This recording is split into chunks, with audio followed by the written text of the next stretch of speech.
chants, de la manière dont vous chantez en l'honneur de notre Dieu. Dieu aime la louange. Dans l'église où on le loue et mettre en pratique sa parole, c'est là où il demeure. Il est dans sa parole. Et il est parmi ceux qui les louent en vérité, en esprit. Amen. Amen. Encore ce soir, nous saluons chaque frère et chaque soeur avec respect et de tout amour, de toute joie, au nom de notre Seigneur Jésus-Christ. Pourquoi le respect? La Bible dit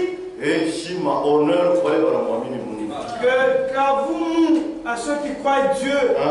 Donc c'est-à-dire, vous êtes déshonorables. Et nous ne savons pas pourquoi. Celui qui nous garde, celui qui a créé les cieux et la terre. Et si vous demeurez dans sa parole, il prend cette charge de te garder.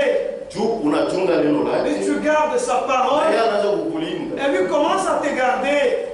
Mais aux gens de ce monde, ils sont déjà engagés des gardes. Mais les enfants de Dieu, celui qui prend soin d'eux. C'est pourquoi il faut croire véritablement. Il faut croire sincère. Il faut être sincère. Un véritable chrétien. Il ne faut pas faire semblant de croire. Dieu ne te gardera pas. Que Dieu vous bénisse richement. Nous allons tenir debout pour la lecture de la parole de Dieu. Jean chapitre 11. Yohane sura 11. Verset 47. Shairi makumi ine na saba mpaka makumi tano na ine.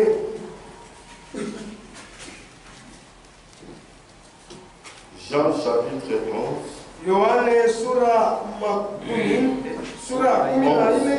11. Yohane sura 11 shairi makumi ine na saba. Alors le principal sacrificateur Ale makwani bakuu et le pharisien na wafarisayo s'assemblaient, wakusanyika le Sanhédrin Musanedrea et dit, na wakasema, que ferons-nous? tutafanya nini? Car cet homme fait beaucoup de miracles. Kwani mtu anafanya miujiza mingi. Si nous les laissons faire, Kama tunamwacha kufanya, tous croyons en lui. bote watamwamini. Et les Romains Na Waroma viendront détruire notre ville et notre nation. batakuwa kupomola tauni yetu na taifa yetu. L'un d'eux, Caïphe, Mmoja wao Kaifa, qui était souverain sacrificateur à cette année-là, mwenye alikuwa mkwani mkuu mwile mwaka, leur dit, akawaambia, vous n'y entendez rien. mwelewe kitu. Vous ne réfléchissez pas Amfikiri qu'il est dans votre intérêt kwamba iko mfaida yenu qu'un seul homme kwa mtu mmoja meurt pour le peuple akufe juu ya watu et que la nation entière na taifa lote mzima ne périsse pas. apate kufa. Oh, Ja, il ne dit pas cela de lui-même, ashukusemake ile kwa yeye mwenyewe, mais étant souverain sacrificateur, lakini alikuwa mkwani mkuu cette année-là, ile mwaka il prophétisa que Jésus devait mourir pour la nation. atabiaga ya kwamba Yesu alipasha kufa juu ya taifa. Et ce n'était pas pour la nation seulement, Kwetu juu ya taifa wenyewe, c'était aussi afin que de réunir en un seul corps les enfants de Dieu dispersés. lakini kwaka juu apate kuunganisha au kusanisha mwili moja tu watoto wa Mungu wenyewe pasha zambalala. Dès ce jour, Tangu ile siku il résolut de le faire mourir. wakawa mpango juu ya kumuua. C'est pourquoi Jésus Ndio kwa maana Yesu ne se montra clairement parmi les Juifs. Mais il se retira dans la contrée voisine du désert. Dans une ville appelée Ephraïm.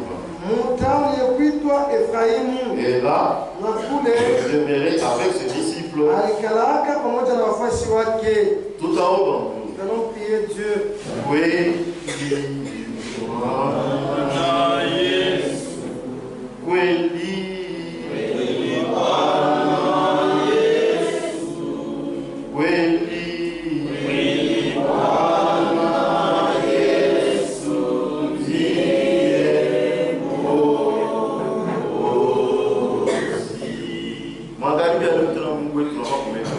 Ce soir encore, notre Dieu, nous venons devant toi.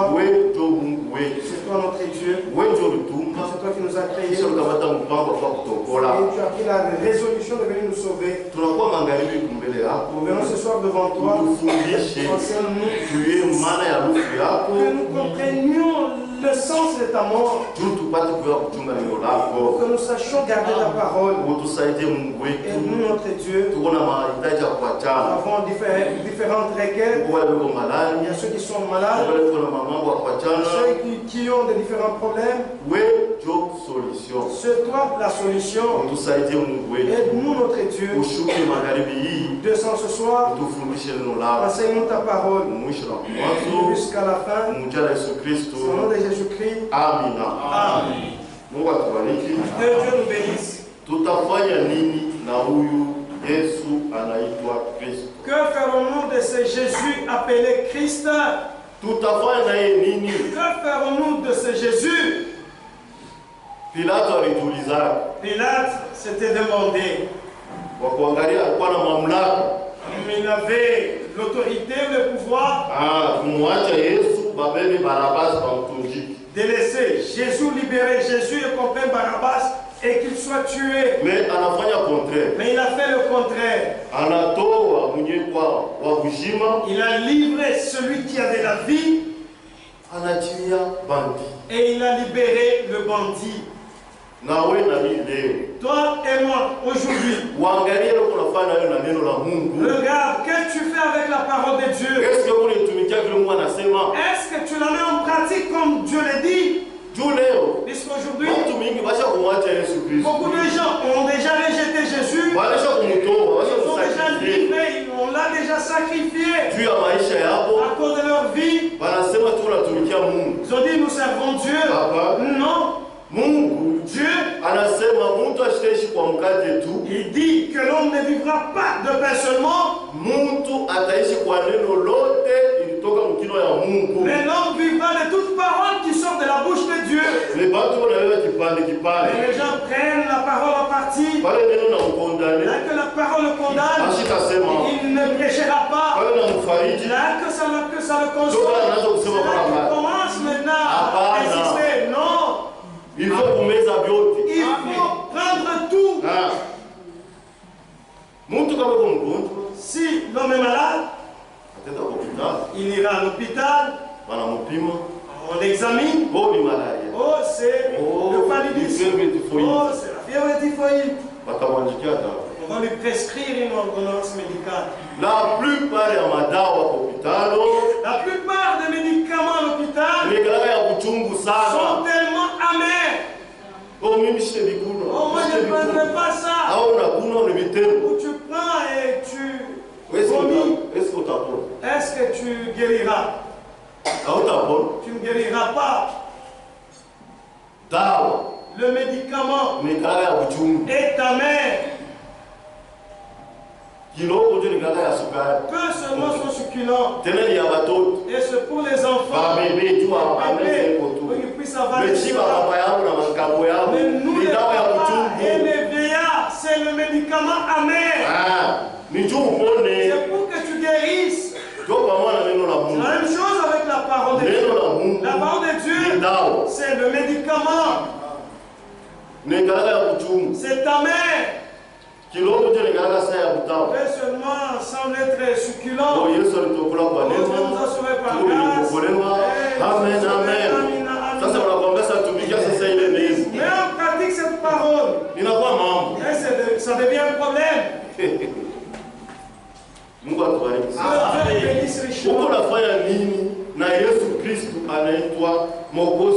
Qu'est-ce que vous faites avec Jésus qui est appelé notre Sauveur?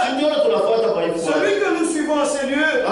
Nous ne suivons pas un homme. Nous suivons Jésus-Christ. Et Jésus-Christ, c'est le message que Dieu a envoyé dans cet âge. Mais pour qu'on puisse ce message, il commence à faire des boutiques, des églises. Pour plaire aux gens. Oh, les tonnerres sont révélés. Ils ne pécheront pas la sanctification, ils ne pécheront pas la repentance. Jésus-Christ, il a prêché la repentance. Jean-Baptiste, il a prêché la repentance. Pierre, Pétro, il a prêché la repentance. Paul, a prêché la repentance. Maintenant, toi, pourquoi tu ne prêches pas ces choses? Oh, nous sommes sauvés par la grâce, c'est bien. Oh, nous sommes sauvés par la grâce. C'est bien. Mais cette grâce t'enseigne quoi? Commettre le péché. La grâce pour commettre le péché ne vient pas de Dieu. Non, ça vient du diable. Nous sommes. Lisons. Tito. Frère Branham, ma prédication est qui haute. Dans toutes ces prédications, il prêche toujours la repentance. Frère Franck, ma prédication est haute. Dans toutes ces prédications, il prêche toujours la repentance. Conversion, pour renouvellement, sanctification et le baptême du Saint-Esprit. Il y a où tu peux échapper. Il n'y a pas moyen d'échapper. Il est entre tes mains. Et son sang. Et lui-même. Entre tes mains ce soir. Maintenant, qu'est-ce que tu fais de lui? Vite la parole de Dieu. C'est en ce moment-là que vous allez vous accorder. Si tu es hypocrite, tu fuiras. La Bible dit que les méchants, ils fuient l'assemblée des saints. Pourquoi? Mais ils ne veulent pas se repentir et se conformer à la parole de Dieu. Comme Caïn. Dieu le suivait. Il te suit en train de le supplier. Reviens. Réponds-toi. Pour que tu aies la vie. La repentance et la conversion. C'est-à-dire abandonner son ancienne vie. Et tu as maintenant une nouvelle vie en Christ. Si tu dis que tu crois Jésus, tu dois vivre comme lui a vécu. Pas que non, moi je suis. Et si tu échoues, mais prie pour qu'il puisse t'aider. Pas fuir. Même si tu fuyais, il est entre tes mains. Même si tu t'es caché, il est toujours entre tes mains. Même si tu t'es lavé tout l'océan avec du savon, le sang de Jésus est entre tes mains. Que fais-tu avec? Les paroles que je dis, c'est pas moi qui m'a dit ce que je dois vous dire. Je ne dis pas autre chose. Et celui qui refuse de mettre en pratique cette parole, à la fin, c'est cette parole qui le jugera. Aujourd'hui, les gens peuvent fuir de cet endroit. À la fin de leur voyage, ils trouveront cette parole. Amen. C'est pourquoi il n'est pas nécessaire de fuir. Si tu échoues, prie Dieu. Te donne le pouvoir de mettre en pratique sa parole. Que le pouvoir qui nous est donné pour mettre la parole de Dieu vient de Dieu.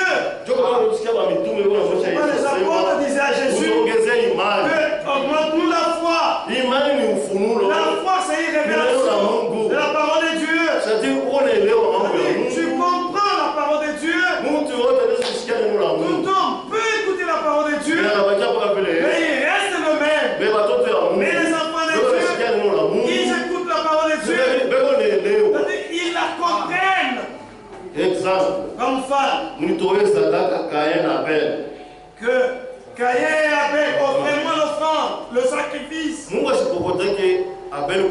n'avait pas pris Abel. C'est toujours quand nous sommes assis ici dans cette assemblée. Et offrez-moi un sacrifice. Celui-ci a offert un sacrifice qui appelait à Dieu. Et l'autre a offert un sacrifice que Dieu n'a pas agréé. C'est-à-dire celui-ci a eu la révélation. Tous les enfants de Dieu, les élus, ils reçoivent la révélation de la parole de Dieu. Et c'est ça même la foi. Et tu ne les bougeras jamais. Même si tu viens avec tes interprétations ou avec tes dollars, il va se moquer de toi. Là, tu te préoccupes en vain. Je n'abandonnerai jamais la parole de Dieu. Je ne laisserai jamais Dieu. Trahir Dieu à cause des dollars. Beaucoup ont déjà trahi Dieu. À cause des dollars. À cause de la vie de cette chair. Et la popularité. Et que le monde puisse se réjouir de lui. Qu'il puisse acclamer pour lui. C'est un docteur, il sait prêcher. Un docteur qui prêche la fausseté. Tu fais ce que la Bible ne dit pas. Tu n'es pas docteur. Un docteur du diable. Amen. Tito. Chapitre 2. Surapi. Il ne faut pas flatter les enfants de Dieu avec tes histoires. Dis-leur la parole de Dieu. C'est celui leur frère. Celui qui les a sauvés. Et s'ils la croient, ils ont la grâce devant les yeux de Dieu. Verset 11. Car la grâce de Dieu, source du salut, source du salut, la grâce de Dieu, c'est la source de notre salut. La grâce de Dieu est source de notre salut. Pour tous les hommes, a été manifesté. A été manifesté. Dieu Jésus-Christ. C'est Jésus-Christ. Il a été manifesté. Lorsqu'il était dans ce monde, c'est lui la source du salut. Mais les gens étaient toujours aveuglés. Même aujourd'hui, le message est venu. Ça c'est quoi? C'est ça Jésus-Christ. C'est ça la parole de Dieu. Pour que nous trouvons le salut. Mais ils prennent ça. Ils le prennent à leur intérêt. Après ils ont enlevé d'autres choses pour flatter les gens. Allez dans leurs églises. Ce que nous avons conçu ici, c'est une petite église. Mais leur église est tellement grande. Mais c'est l'église. Je sais 60 combien. Mais allez écouter ce qu'ils prêchent là. Ils ont déjà rejeté Jésus. Ils prêchent ce que Jésus n'a pas dit. Ils prêchent ce que Jésus n'a pas prêché. Ils prêchent ce qui n'est pas la parole de Dieu. Et les gens de ce monde, aveuglés par les démons, aiment être flattés. C'est ça l'église de Dieu. Voyez comment les miracles s'opèrent. Les miracles n'est pas un problème. Parler en langue n'est pas un problème. Le problème, c'est la parole de Dieu. C'est la parole de Dieu qui sanctifie l'église de Dieu. Elle nous enseigne, verset 12, elle nous enseigne à renoncer à l'impiété, au convoitisme mondain. Il faut fundisha maisha kukatala maisha uchafu na matama ya dunia. Et à vivre dans le siècle présent selon la sagesse. Na kuishi mukizazi kia leo kufuatana hekima. La justice Waki et la piété. Na utawa. Pourquoi? En entendant la bienheureuse espérance. Mukuchunga tumaini ya heri. Et la manifestation de la gloire du grand Dieu. Et de notre Sauveur Jésus-Christ. Ceux qui croient Jésus-Christ attendent dans la piété. Ils fuient le péché. Il peut fauter, mais il doit se relever. C'est ce que la Bible dit. Le juste tombe cette fois, il se relève. Ils ne font pas sciemment. Si toi tu le fais sciemment, que je tomberai cette fois et je me releverai cette fois. Mais les enfants de Dieu bronchent. C'est un accident. Ils ne le font pas sciemment. Jamais. Les enfants de Dieu, comme ils ont la nature divine de leur Dieu, ils ne commettent pas de péché. Quand il faut entendre la cloche, ce que tu fais là n'est pas bien. Tu dois te repentir.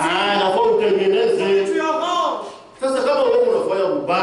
Si toi tu commets les péchés, mais en toi rien n'est sauf. C'est-à-dire que toi tu es déjà mort. Tu n'as pas Dieu. Tu as le diable. Amen. Les véritables enfants de Dieu, lorsqu'ils fautent, il y a le trône de jugement. Quand tu dis là est mauvais, ce que tu as fait là n'est pas correct, conformément selon la parole de Dieu, ça ne s'accorde pas. Arrange. C'est seulement quand il arrange, et c'est à ce moment-là qu'il aura la paix. Et là, il va même sommeiller. Lorsqu'il n'a pas encore arrangé, il n'aura jamais la paix. Et c'est le signe qui prouve que celui-ci est l'enfant de Dieu. Mais celui qui n'a pas de Dieu, il peut faire n'importe quoi. Et il commence à se vanter.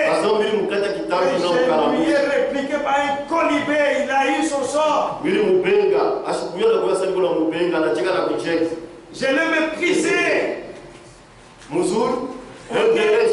Continue. Mais toi, tu n'es pas l'enfant de Dieu. Si tu es de Dieu, ça va sonner. Il va te dire que ça, non. Puisqu'il est là, lui est ça. Il ne peut pas supporter la suie. Le prophète dit que les enfants de Dieu, dans leur cœur, il y a une source. C'est-à-dire une robe de natif fou. Et il a trouvé une rivière. Il n'y a pas moyen qu'à ce que la saleté puisse y tomber. Et si la saleté venait, ça c'est cette source jaillit pour rejeter cela. Et c'est la même chose dans le cœur de notre Dieu. Quand il y a la parole, lui-même Dieu, ça ne peut jamais supporter le péché. Ça doit sortir. Et là, il a la paix. Nous accordons. Et c'est là où il faut savoir. C'est ça la balance. Que Dieu nous bénisse. Source du salut. La grâce de Dieu. Verset 14. qui s'est donné lui-même. Lui-même s'est donné Jésus-Christ pour nous, afin de nous racheter de toute iniquité. Et de se faire un peuple qui lui appartienne. Taifa yake ye Mungu. Par lui, et zélé pour le bon œuvre.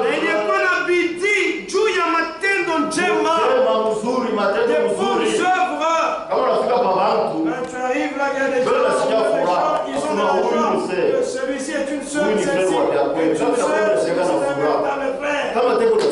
et même lorsqu'il prie, j'ai toujours de la joie. Est-ce que les gens se réjouissent de toi là où tu vas? Ou lorsque tu arrives, qu'est-ce qu'il va dire?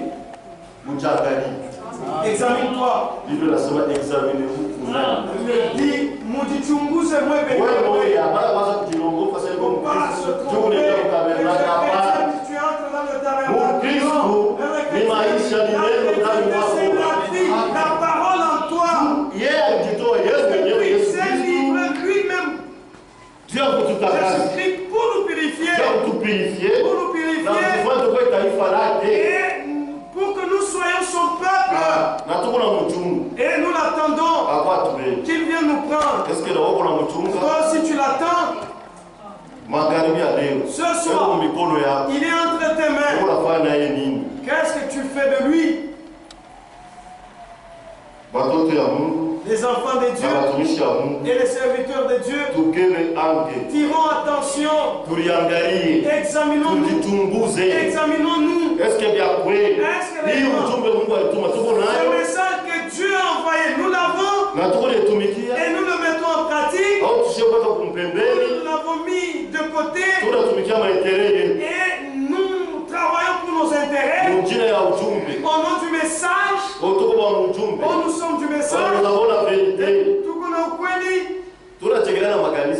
Et nous nous moquons des autres églises. Nous sommes du message. D'accord.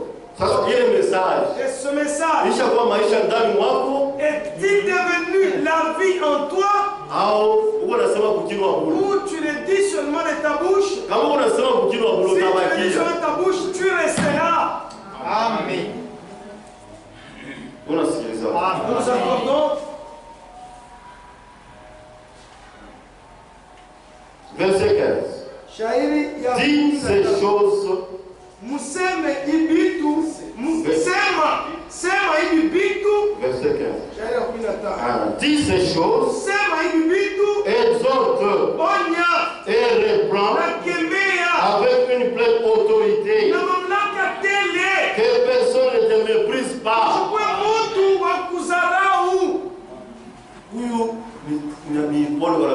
C'est Paul qui s'adresse à Timothée.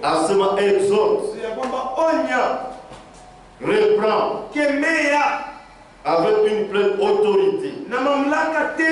Qu'on ne te méprise pas. Tu es petit. Les affaires de Dieu, pas de petit et de grand. Les affaires de Dieu, c'est l'esprit de Dieu qui œuvre. Vous allez voir un petit. Comme si. L'esprit de Christ en lui, fait très attention.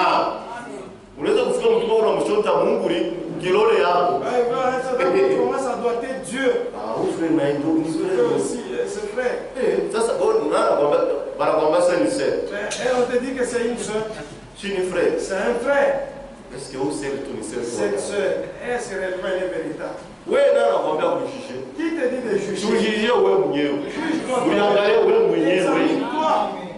Il ne faut pas regarder quelqu'un d'autre, mais regarde le problème. C'est à ce moment-là que tu vas réussir. Et si tu fais que la toi tu resteras. Mungu atubariki sana. examinez-vous vous-même. Examiner les autres. Chacun s'examine. Jacques. Jacob. 4.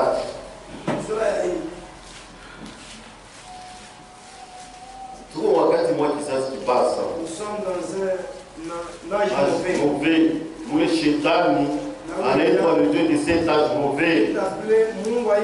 Ya mbaya ya Laodicée. Chétani, trompe les gens avec les églises. On va faire croire que les Christ. Leur faire croire qu'ils sont chrétiens. Ils qu'ils entrent dans telle église. Alors qu'on n'y pratique pas la parole de Dieu. L'église. C'est un corps mystique de Jésus-Christ. Ils sont baptisés du Saint-Esprit. Ils sont déjà baptisés du Saint-Esprit. Ils forment Mouili à Christ. C'est ça l'église. Mais lui, le diable fait entrer les gens dans des bâtiments. Vous voyez, cette église est grande. Paul avait laissé Pierre. Lorsque nous étions on une grande église, il est bien construit. Et c'est ça l'église des apôtres. L'église des apôtres, c'est celle qui prêche la parole de Dieu. Là où il y a le message de l'heure. Ceux qui prêchent le message de l'heure,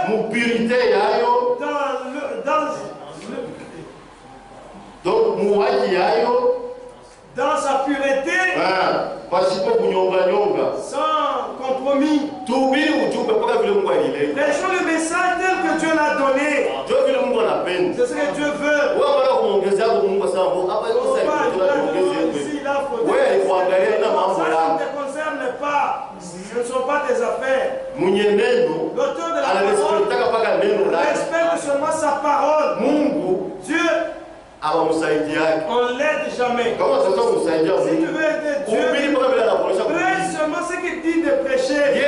Lui, respecte seulement sa parole. Lui et sa parole sont un.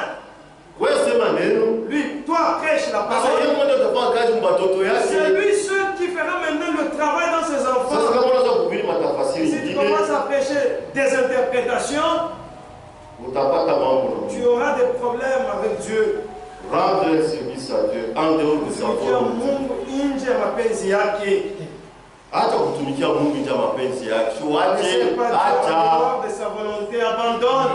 Kama wakati nimea wewe kumtumikia utamtumikia hapana hata mambo. Et si le temps arrivé où tu dois le servir, tu le serviras, il n'y a pas de problème. Unaona hii ujumbe. Tu vois ce message. Matonele ko révélé. Les tonnerres sont révélés. La 7e saut ko révélé. La 7e saut est révélé. Usema matonele ko révélé le 7e saut. Les tonnerres sont révélés dans le 7e saut. La 7e saut ko révélé matonele. Et le 7e saut est révélé dans les tonnerres. C'est écrit où? Pourquoi tu mens? C'est pourquoi moi, un message. Vous les jeunes, lisez le message. Vous les sœurs qui savez lire, lisez le message. Ma lettre circulaire, les lettres circulaires, lisez-les. La Bible. Et la Bible. Pourquoi? Pour qu'on ne te trompe pas. Ce message que nous croyons, c'est toujours cette Bible. C'est Dieu qui est venu révéler cette Bible. Lorsqu'il a révélé cette Bible, c'est ça le message.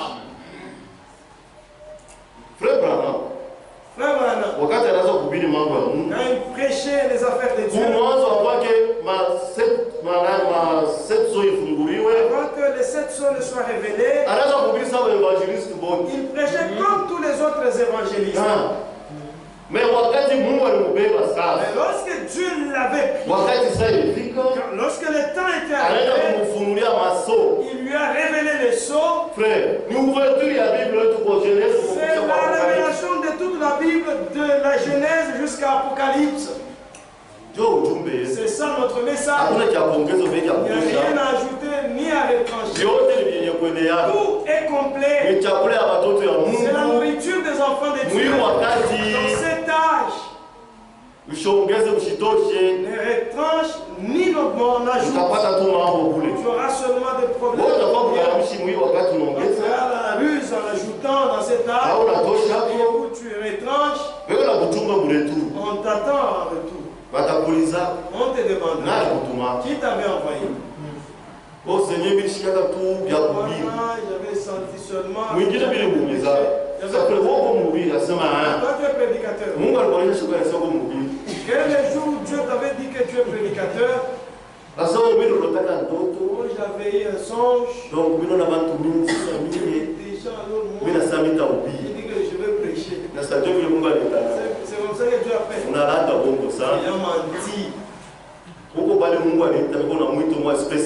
Ceux-là qui ont un appel spécial, Frère Branham, et Frère Franck.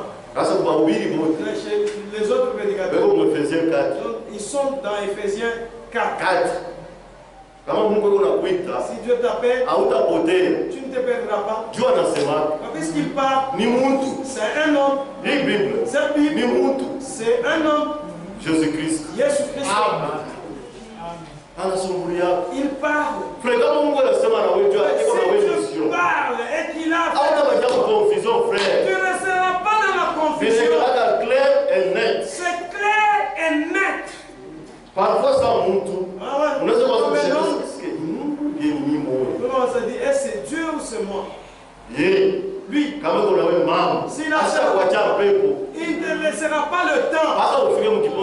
Je sais que tu les serves. Très vite de toi. C'est quand tu penses que tu deviens frère. Beaucoup de ceux qui prêchent n'y vont pas. Tout ça de tout ils vont dire ouvertement. Unashinda kutembea kwa sauti ya Mungu. Nihubiri tu. Sababu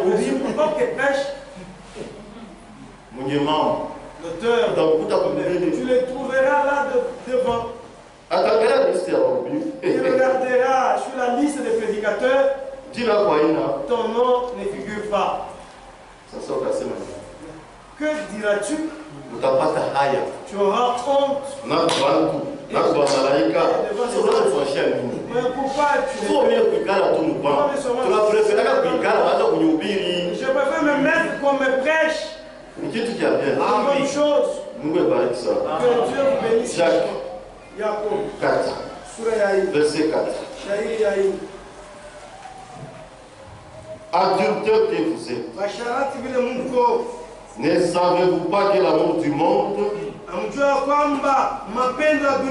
est en inimitié contre Dieu?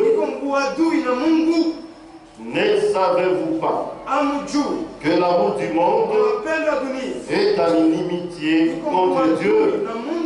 Celui donc qui veut être ami du monde sera ennemi de Dieu. Est-ce que Dieu me l'a dit? Et c'est moi qui le dis. Je peux te dire, il ujumbe ilikuwa watu wanapogola tu bien. Ama reçu comme il se doit. Après ils ont donc banapenda kwa marafiki ya Mungu ya dunia, amis du monde. Banamwacha Yesu. Et ils abandonnent Dieu. Jésus. Et kama unasoma verse unasema oh walita walimtuma Yesu. Oh walimtoa. Abanasema na wao washa kumtoa. Et aussi ne comprennent, on ne sait pas qu'ils ont déjà trahi Jésus. Ils ont déjà rejeté. Toutes les églises. Ils n'aiment plus Jésus. Même si on les cite. Ils aimer Jésus-Christ. C'est aimer sa parole. C'est aimer le message. C'est pas Jésus. Oh, tu vois. Jésus. Mais c'est Jésus-là que tu cites beaucoup de fois dans ta bouche. Tu ne les sers pas. Tu ne les sers pas. C'est méchant. Mais quand on le voit, Jésus.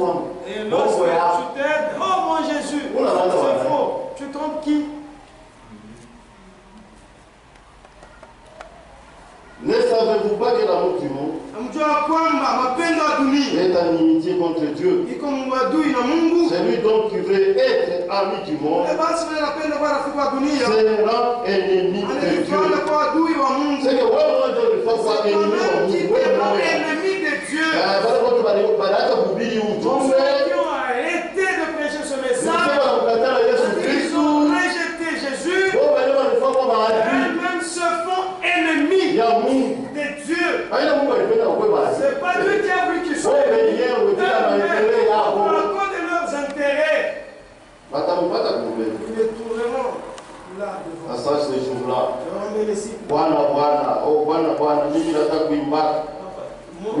Seigneur, moi je chantais, je prêchais.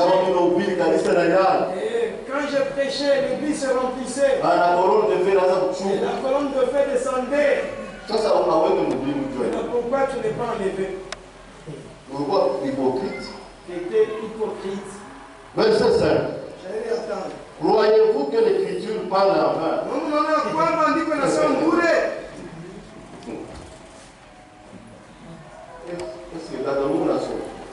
Est-ce que vous lisez? Frère, vous lisez? Amen.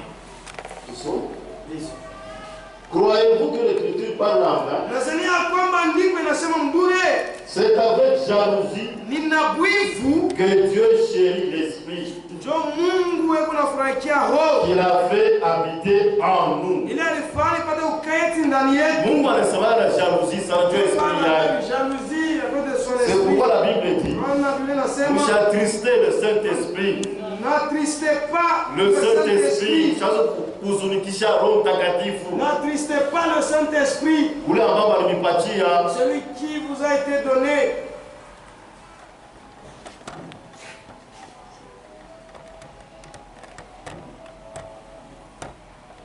À ce moment, verset 6.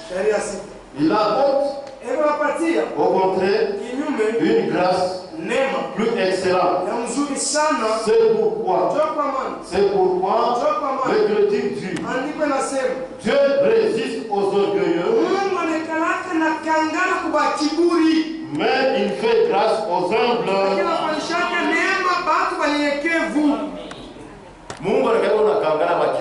Dieu résiste aux orgueilleux. Qui sont orgueilleux? Lorsqu'on prêche la parole, le cœur dit allez là-bas. Va-t'en, je ne veux pas. Tu chasses le prédicateur ou tu chasses, tu résistes à la parole de Dieu. Ok. Dieu résiste aux orgueilleux, mais il fait grâce aux humbles. Soumettez-vous donc à Dieu. Soumettez-vous donc à Dieu. Résistez au diable et il fuira loin de vous. Résistez au diable. Soumettez-vous à Dieu. Acceptez ce qu'il dit. Mettez-en en pratique. Croyez-vous que l'écriture parle en vain? Non. Il y a un problème qui arrive. Il vient payer pour chacun. Dieu paye. Il n'a jamais eu une dette avec lui. Si tu travailles bien, il te paye. Si tu travailles mal, il te paye. Et chacun récoltera ce qu'il sème. Jérémie 7. Jérémie sur la sabbat.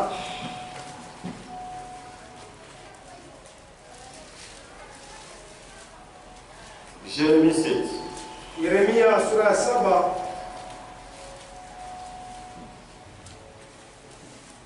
Que ferons-nous de ce Jésus qu'on appelle Christ? Tutafanya nini na huyu Yesu mwenye anaitwa Kristo?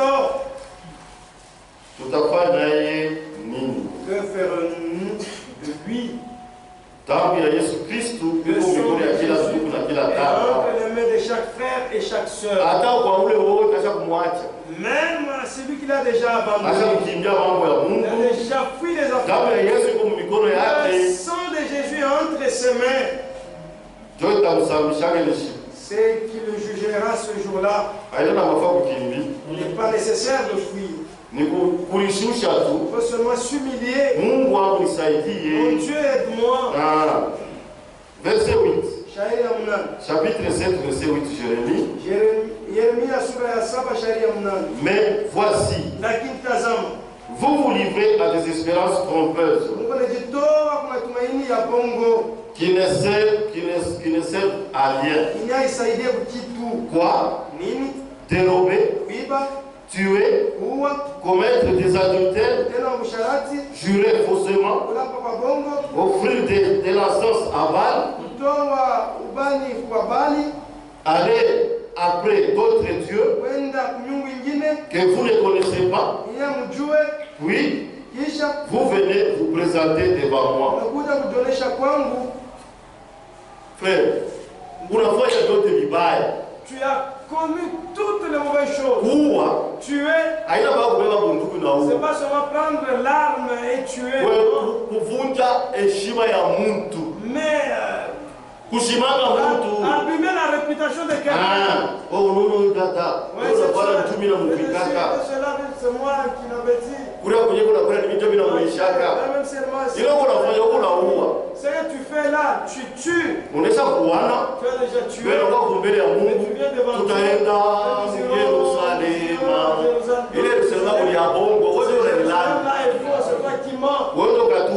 Va te repentir. Tu voles. Tu commets adultère. Tu insultes. Tu jures faussement. Tu viens devant Dieu, tu dis je suis chrétien. Non, on pas refuser que tu es frère. Nous ne refuserons pas que nous celui qui t'a sauvé toi et moi, celui qui nous connaît très bien. C'est pourquoi il faut voir sincère devant être sincère devant notre Créateur. Il ne faut pas être hypocrite. Non. Ishi ile Mungu anasema. Dis ce que Dieu dit. Ishi neno la Mungu. Dis la parole de Dieu. Kama una roho yako iko na ujanja. Tu vois que ton cœur est usé. Iko na chuki. Il a de la haine. Roho ya mbaya. Un cœur méchant. Dis à Dieu. Ni ba démons. Ce sont des démons. Wachongele kwa msalaba. Va les accuser à la croix. Yesu atakuya. Jésus viendra. Anatosha ile bushito. Va ôter sa anakupatia neno lake. Il va te donner sa parole. Et tu seras son enfant. Ici pourquoi tu veux mieux que sincère. Il te faut seulement que tu sois sincère. Mon frère Kangwa, nous tout va bien. Mon frère Kangwa, c'est un bon prédicateur. Il pêche avec les Saint-Esprit. Alors qu'il est hypocrite. À quoi sert les machines de la foi? Quoi me servent tous ces jours que je venais de passer ici? Frère, il faut les contrôler. Il faut t'examiner toi-même. Tes pensées. Ton langage. Ta vie. Est-ce que c'est en accord avec la parole de Dieu? Est-ce que tu vis la parole de Dieu tous les jours? C'est ce qui est nécessaire. Ce ne sont pas les sacrifices. Jamais. Non. Il faut connaître Il faut montrer les œuvres de Jésus-Christ. Verset 10. Oui, vous venez. Vous vous présentez devant moi. Vous venez devant Dieu. C'est lui-même qui parle. Dans cette maison sur laquelle mon nom est invoqué. Là on adore Dieu. Là où hypocrite on a couru. Toi aussi hypocrite tu viens. Le nouveau on peut accepter. Mais moi je vois les miens oui ou tout. Tu as déjà fait des années. Même à Colombie on te connaît que tu es la sœur de Kimbe. On te connaît même en Europe. En Afrique du Sud on te connaît. Mais tu viens. Un hypocrite devant Dieu. Non, il ne faut pas abandonne cette vie. Ça va te tuer. Caïn. Fais ce que ton frère a fait. Non, ça va faire. Je ne le ferai pas. Il n'y a personne qui peut faire quelque chose. Il y a quelqu'un C'est Jésus-Christ. Et vous dites, nous sommes délivrés. Quelqu'un qui est délivré, il boit de l'alcool. Tu quittes ta famille. Moi je vais au deuil. Au deuil, chaque jour.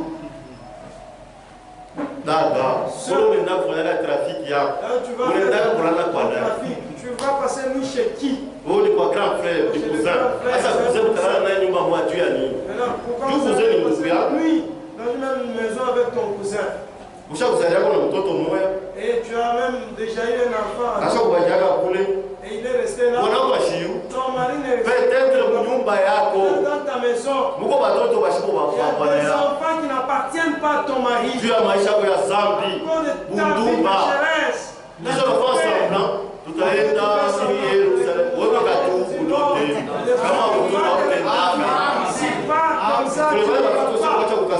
les enfants là que tu as laissés à Kasumbalé,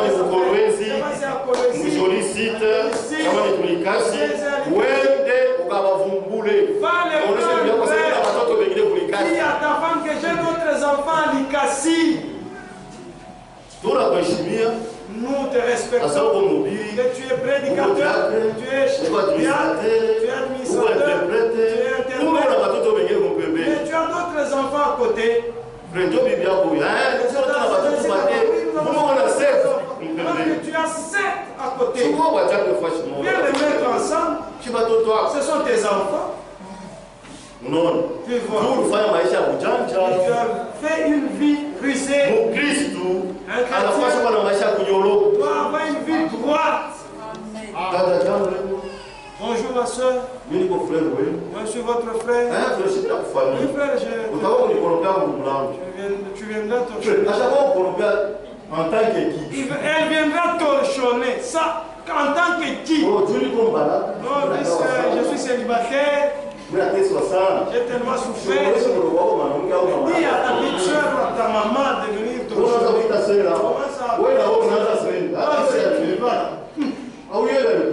Tu ne sais pas pourquoi. Tu auras même un fils. Vous allez commencer à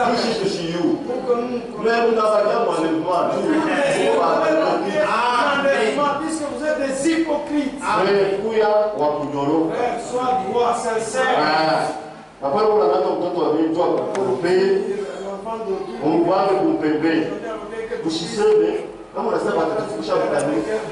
Ne parle pas si tu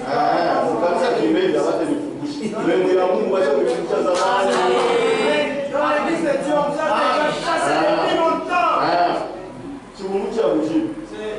Israël. L'arbre de vie Israël. L'arbre est là. L'arbre de vie Jésus-Christ. Israël. Israël. Allez, les a retranchés, les a coupés. Il t'a seulement greffé.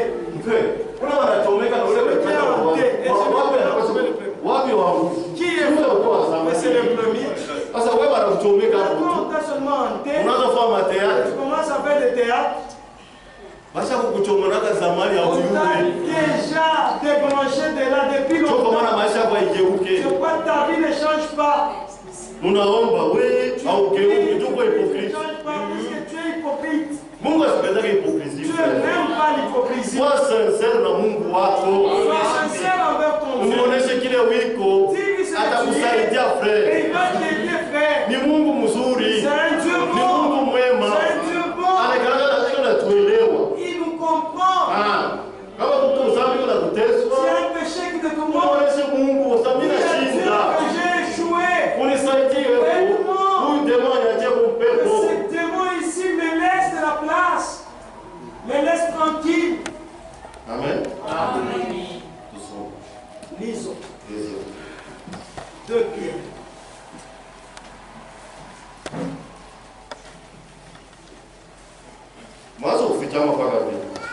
Continuez. Ah, mais tu vas chez le frère célibataire. si c'est même pas comme je ne ne parle pas contre les célibataires. Munaanze maimu Je sais pas comment que ce soit commencé à où est-ce qu'il nous a vus? Mungu anasema acha kwa Mungu. Akuita sasa tutese. Préparer ceci. Inatokea paka. Ça vient d'ici. Msilipige maji. Mais ne l'appliquez pas. Mungu yubariki. Est-ce que Dieu vous bénisse? Kwenye pia. Barua Petro wa kwanza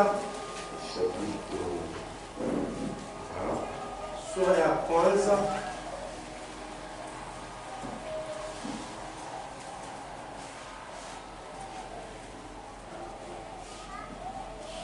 verset 13. Shairi ya 13. Soma frère. C'est pourquoi, Seigneur les reins de votre entendement. Soyez sobres et ayez une entière espérance dans la grâce qui vous sera apportée lorsque Jésus-Christ apparaîtra comme des enfants obéissants. Ne vous conformez pas aux convoitises que vous aviez autrefois quand vous étiez dans l'ignorance. Mais puisque celui qui vous a appelé est saint, vous aussi, soyez saints dans toute votre conduite, selon qu'il est écrit, vous serez saints, car je suis saint.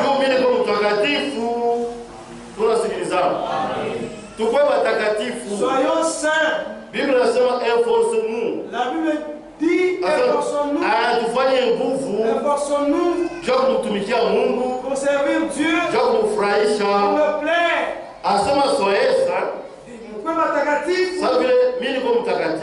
Comme je suis saint, vous aussi soyez saints dans toute votre conduite dans ce monde. Et si vous invoquez comme Père, celui qui juge selon l'œuvre de chacun,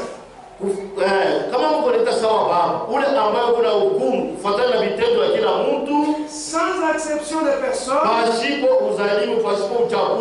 conduisez-vous avec crainte pendant le temps de votre pèlerinage. Est-ce que Dieu m'a dit? Frère, conduisez-vous avec crainte pendant le temps de votre pèlerinage.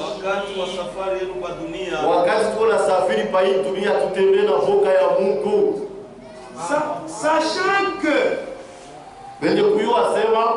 ce n'est pas par des choses périssables, par de l'argent ou de l'or, que vous avez été rachetés de la belle manière de vivre que vous aviez hérité de vos pères, mais par le sang précieux de Christ, comme d'un agneau sans défaut et sans tache, prédestiné avant la fondation du monde et manifesté à la fin de temps à cause de vous qui par lui croyez en Dieu, lequel l'a ressuscité des morts et lui a donné la gloire, en sorte que votre foi et votre espérance matumaini yenu repose sur Dieu. Imani yenu na matumaini ikale yulu ya Mungu. Imani yetu na matumaini ikale yulu ya Mungu wakati tunaishi mboka ya Mungu. C'est lorsque nous vivons dans la crainte de Dieu. Na abakutuze kwa bei yoyote. Et on ne doit pas racheter de n'importe quel prix. Jésus-Christ alitoa kushima yake, a donné sa vie, na kumwaga damu. Et il a versé son sang. Ile damu kwa kumwangika haikuweka mchezo, haikuweka mchezo. C'était pas de la blague. Il fallait bapike. Il fallait qu'il soit frappé. Bamuvike taji ya miba. On puisse lui couronner. Bamutembee mate. On puisse cracher sur lui. Bamublesse. Qu'il soit blessé. Kufika msalaba. Et arriver à la croix. Kwa kuteste rufu yake. Pour attester sa mort. Mtu mwana kwa kimukuji kimushana. Quelqu'un venu avec une lance. Kana mtoa mumbavu. Il a percé dans ses côtés. Frère. Jo mambo unacheza nayo wewe. C'est avec ça que tu te joues. Unafanya théâtre ya kuamini. De quoi? Après on fait un théâtre. Il ne faut pas faire des théâtres. Toi sincèrement, véritablement, celui qui t'a réussi, savait que tu croiras réellement. Abandonne des blagues. Saisis la parole de Dieu. Marche avec lui. Jusqu'à la fin de ton pèlerinage sur cette terre. Il y a deux choses qui nous attendent. La mort et l'enlèvement. C'est deux choses. Il faut être déjà prêt. Être prêt. C'est être de nouveau. Sanctifié. Être sanctifié. Et baptisé du Saint-Esprit. Être baptisé du Saint-Esprit. Et là maintenant tu te reposes sur Dieu. Même si tu mourrais, tu iras dans le repos. Comment le domaine a fallu quand il a fait passer avant ta mort, tu iras vivant. Non.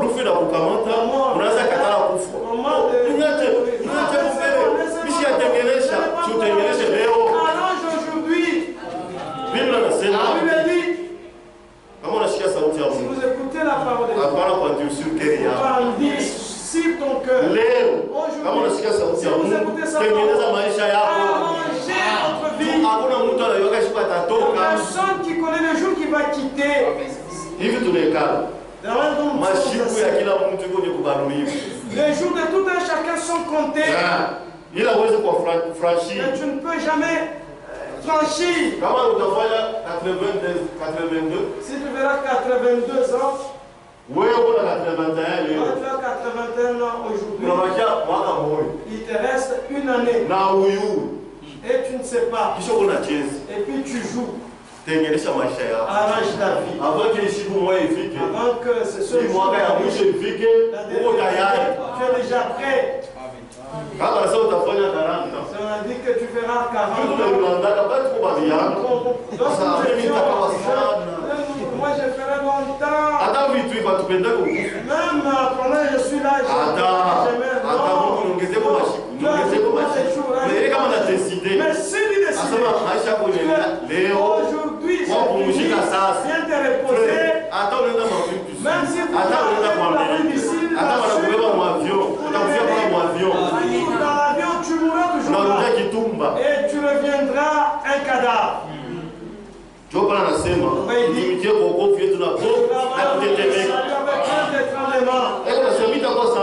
je viendrai comme la personne qui connaît le jour, ni l'heure.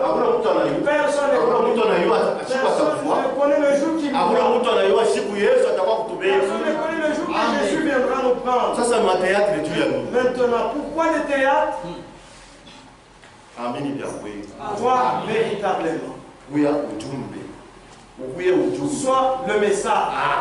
Le message, c'est la parole de Dieu. Des années toujours rusées pour plaire ou réjouir ton ami. Non, cherche le salut de ton âme. Si tu fais des théâtres, ces paroles, tu verras là la fin.